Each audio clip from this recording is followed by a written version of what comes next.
Γεια σας, είπα να βάλω κάτι, ξέρεις, θα έρχεται εδώ η αίρια του ψήματος. Φοβάμαι πια. Πού να πας? Δεν είναι τόσο χαλαρές οι εποχές όπως ήταν παλιότερα, που εντάξει κυκλοφοράγαμε ό,τι θέλαμε και δεν υπήρχε πρόβλημα. Είσαι θεά, είσαι πιο όμορφια από ποτέ. Τι φοράς? Τι φοράς? Εντάξει, ντύθηκε εσύ πολύ, θα τα βγάλω εγώ. Δεν γίνεται να πούμε και δυο ντυμένες. Σήκω να σου δώσω ένα φιλί. Να σηκωθώ. Καλώς μας ήρθες και καλή εβδομάδα. Σε ευχαριστώ. Με το καλό να μας μπει η εβδομάδα. Να σε ρωτήσω κάτι. Έχεις αλλάξει το μακιγιάζ σου φέτος? Μ' αρέσει πάρα πολύ. Μ' Αλήθεια, αρέσει λες? πιο πολύ από ποτέ.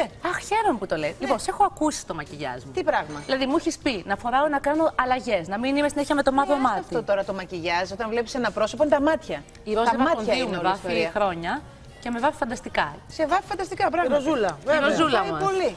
Πάρα πολύ. Και μου αρέσει που κάνεις αλλαγές με τα μαλλιά, που τα μαζεύεις, ρε παιδί μου. Που τα μαζεύεις, τα αφήνεις, τα κάνεις. Δηλαδή δεν είναι κλασικά ένα μαλλί τόσα χρόνια που ήταν πάντα κάθε μέρα ίδια. Αφού έλεγες κοιμάται, ξυπνάει, πώς θα καταφέρνεις και να είναι ίδιο αυτό το μαλλί? Προσπαθώ. Μεγαλώνω. Όπως και το καλοκαίρι. Δεν έχουμε Οριμάζω πέφτει κι εγώ. όπου πρέπει.